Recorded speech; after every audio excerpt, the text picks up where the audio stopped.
Halo guys, welcome back to my channel. Siapa dia? Tentunya kalian sudah tahu dong siapa dia.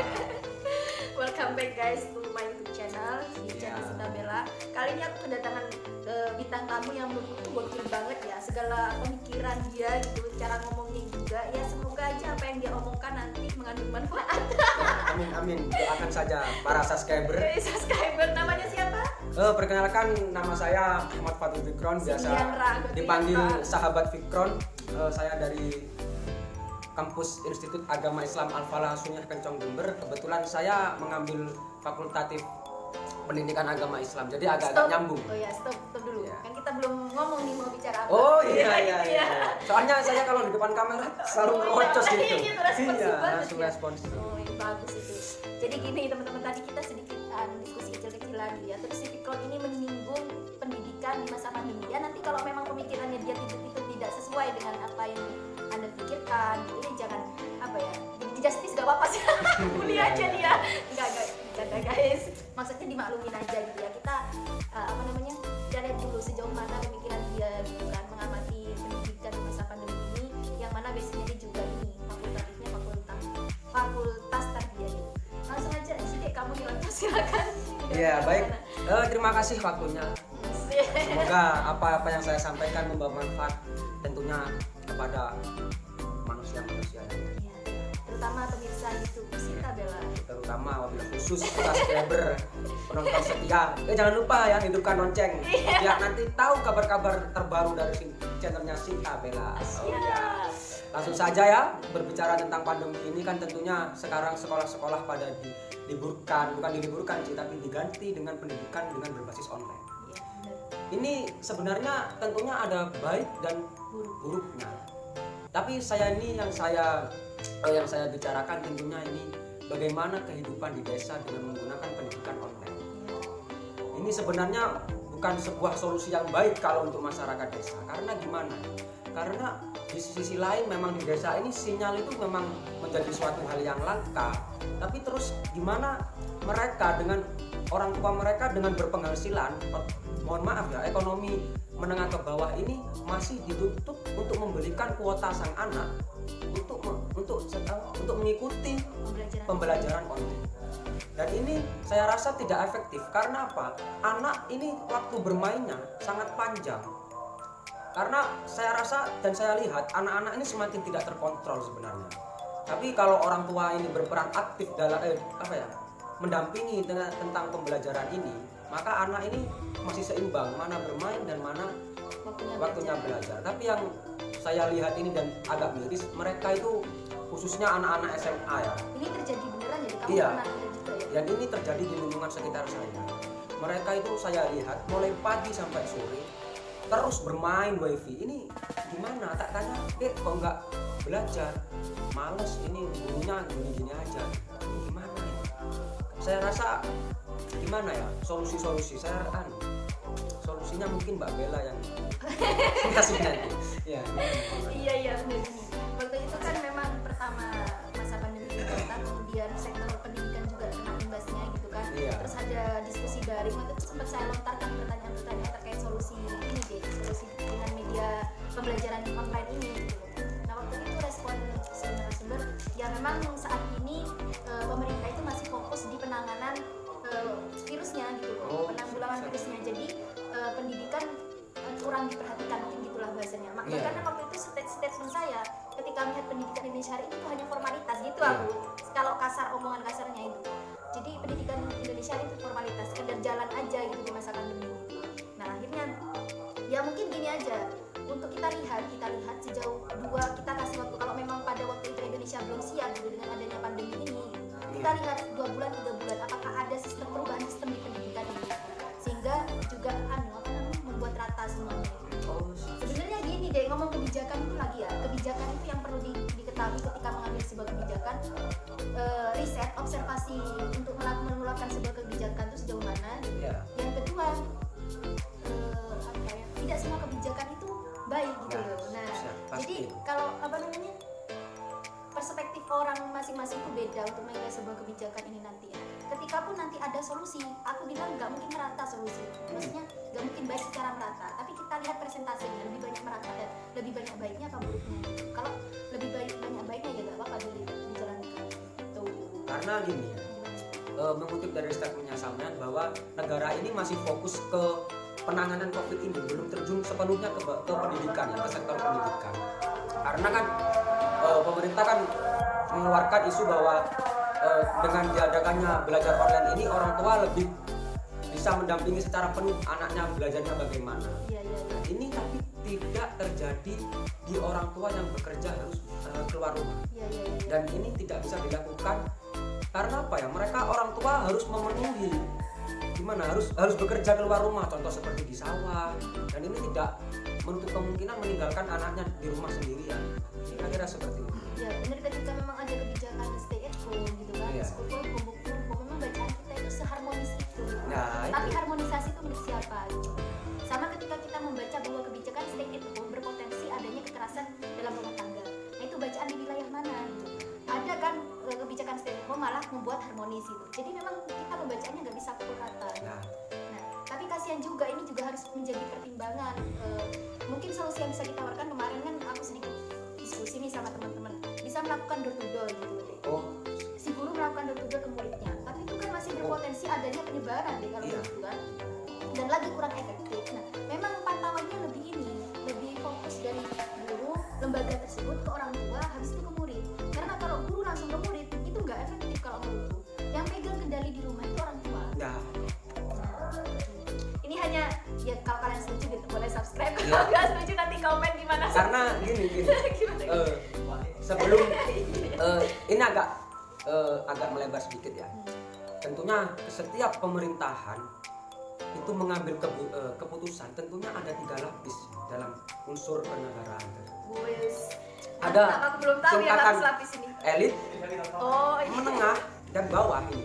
Nah ini yang jadi pertimbangan saya sekarang. Karena tentunya resiko dan gimana pun resikonya, pasti ini yang berimbas pasti di masyarakat yang menengah, Pak. Karena gimana? Sekarang misal diadakannya situasi lockdown gini ya. Misal ada PSBB. Lockdown lah, kalau PSBB itu masih masyarakat masih bisa keluar ya. Kalau misalkan lockdown, dan ini saya setuju kepada Bapak Presiden untuk tidak mengambil suatu kebijakan di mana yang namanya itu lockdown. Karena apa?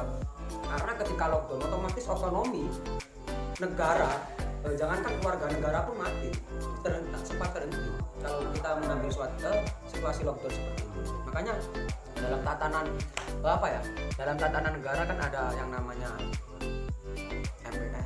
Elit ini kan dikuasai oleh yudikatif, legislatif, sama eksekutif. Baik, dari yang mana? Payah nyambung guys. Oh, iya. Dan yang menengah ini apa? Yang menengah apa? Yang menengah adalah masih ada di bawahnya ada PNS, ada orang-orang yang berkehidupan menengah ke atas kalau bisa dibilang. Ini kan ketika yang elit ini mengambil sebuah keputusan, mereka masih tenang, Pak. Mereka mempunyai uang bulanan meskipun dia tidak bekerja dari rumah pun beliau dapat duit. Dan masih ada tabungan beberapa ratus juta di ATM. Dan tentunya itu bisa menghidupi ketika situasi lockdown itu terjadi, Pak. Maka mereka tidak berlalu khawatir. Yang menengah, misalkan PNS nih, ya. PNS berapa gajian? Sekitar 5 juta per bulan. Cukup, Pak. Mereka pasti mempunyai tabungan. Sedangkan yang di rumah ini, yang di bawah, yang harus bekerja di rumah, yang harus bekerja di luar seperti petani, harian contoh seperti sahabat saya ini, sahabat Jawawi. Ketika beliau tidak keluar rumah, bagaimana dengan tanamannya? Mati, Pak. Dia tidak akan mendapat keuntungan. Jadi kira-kira seperti itu. Dan ini kembali lagi ke pendidikan. Jadi ketika belajar online ini diterapkan, maka yang susah masyarakat yang bawah, Pak. Anaknya, beliau tidak bisa mendampingi anak secara full. Kalau biasanya kan orang tua pagi kerja, anak pagi sekolah. Kalau sekarang, Pak, anak di rumah, orang tua harus bekerja, mau tidak mau ya harus bekerja, memang itu suatu kewajiban. Makanya saya rasa ini, dan saya nanti kalau subscribernya Mbak Sintabella ini menemukan sebuah solusi, monggo ditulis di kolom komentar. Jadi saya belum begitu sepakat gitu, dan juga bukan tidak menemukan formula-formula baru. Jadi kira-kira seperti Jadi kita hanya bisa mengkritisi tanpa memberi solusi. Iya, ini sesuatu yang tidak patut dicontoh sebenarnya. Tapi kita hanya menyampaikan keresahan. Iya, Media-media keresahan. seperti ini kan gunanya itu. Iya, Supaya betul. kita tuh mengajak masyarakat untuk berpikir bersama untuk Nah. mencari solusinya. Kalau memang kita belum punya gitu. Iya. Punya pun itu kan harus berdasarkan kesepakatan gitu. Mencari Dan- kesepakatan di mana transformasi gitu. Dan ini kan saya kan mengajak khususnya subscribernya Mbak Singkapela itu untuk berpikir bagaimana kedepannya ini di sektor pendidikan ini seperti apa, kira-kira seperti apa. Harapannya kebijakan pemerintah menguntungkan bagi kelas Bawah, Pak. bawah. Oh ya, kabar-kabarnya ini libur mau diperpanjang apakah seperti itu? Ini kan seorang guru sebenarnya. Aduh, saya gak ngikutin ini guys. Kok kabar-kabarnya sampai tahun baru gitu loh. Tahun Desas-desusnya, baru? iya. Gak pernah denger isu itu Mas ya. Oh, belum ya. Ya. Akhir tahun, oh itu. Tahun sampai 2021. 2020 tahun. Oh, ini. Nah ini kan adanya isu seperti ini harus menjadi kewajiban. Ya kewajiban tentunya bagi mereka-mereka yang mempunyai otoritas lebih untuk berpikir terkait ini gitu. Maksudnya ketika mereka berpikir mereka bisa menuangkan hal itu dalam punya kuasa gitu untuk membuat kebijakan itu loh, Dek. Maksudnya ini miris sekali ketika pendidikan tidak diperhatikan. Dan saya agak miris tuh gini sekarang melihat situasi lah. Ya sekarang kan HP Android ini sudah mayoritas masyarakat kan punya. Tapi di masyarakat desa saya, di desa pelosok, HP Android ini orang tua ini tidak begitu, masih sedikit lah yang punya, karena orang tua sibuk bekerja, terus anak-anak masih kecil ini mereka tidak mempunyai HP Android. Kalaupun diadakannya belajar online, orang tua masih harus beli HP dengan harga yang 1 juta lah. 1 juta itu sekarang HP paling murah. Beli kuota. Ini yang menjadi pertanyaan saya. Orang tua kasihan. Dan saya ini sebenarnya ini di kampus saya ini sebenarnya saya sempat bertanya-tanya. Katanya UKT ini mau diturunin ya, tapi kalau diturunin waktu ketika pas puasa gitu loh. Kan pandemi ini mulai sebelum puasa, bahkan sampai, dan ini tidak menutup kemungkinan situasi seperti ini diperpanjang sampai selesai lebaran. Kalau itu aku bisa ngeresponnya. Iya, gimana? Dengan pertanyaan saya. Untuk kampus itu melihat keseriusan mahasiswa untuk memenuhi itu. Dengan dikasihnya deadline kan sejauh mana keseriusan itu. Intinya kampus sudah memberikan peluang UKT diturunkan gitu loh. Anak-anak mau ngambil peluang ini apa enggak gitu loh. Oh, gitu. Tapi gini, ini saya agak berpikir nakal sedikit nakal. Sini ya deh. Karena kan gini, tentunya orang tua kita, sahabat-sahabat khususnya saya sendiri kan pasti memahami ketika bulan puasa ini pengeluaran tidak seperti biasanya.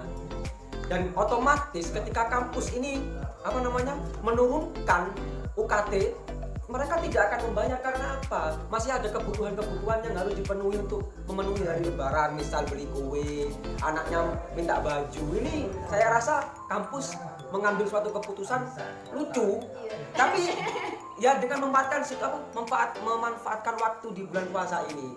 Kalau misalnya disebutlah big sale Ramadan kan gitu, diskon, tapi ya nggak harus Ramadan lah gitu.